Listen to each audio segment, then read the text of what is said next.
was a quote about people using their freedom of speech because they seldomly use the freedom of thought, or something like that.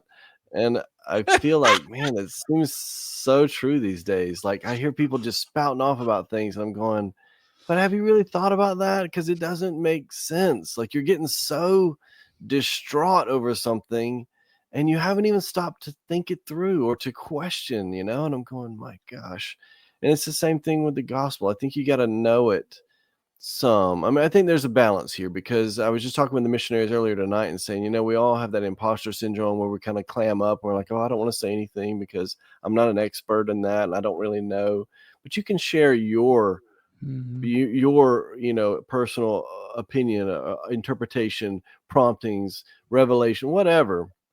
Like you're not as as unlearned as you think, but at the same time, don't just step into the ring saying, I know everything, or this is the way it is and everyone else is absolutely wrong, and a bunch of backwards, whatevers. It's just, I don't know, it's getting a bit too much for me these days, just the histrionics and the sky is falling, and going, you're not even thinking about what you're saying, you're just saying. That's funny. Especially So online.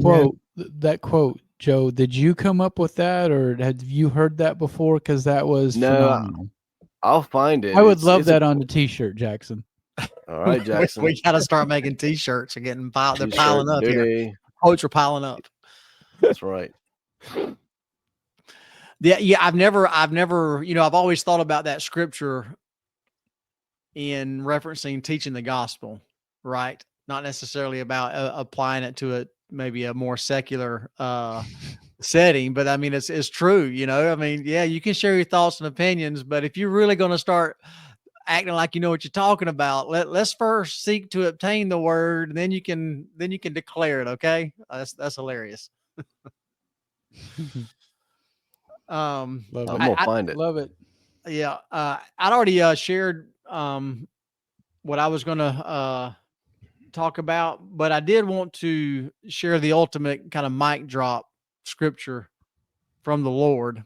And I read it there in the opening, but he says, I will not suffer that they shall destroy my work. This is section 10, verse 43. I will not suffer that they shall destroy my work. Yea, I will show unto them that my wisdom is greater than the cunning of the devil.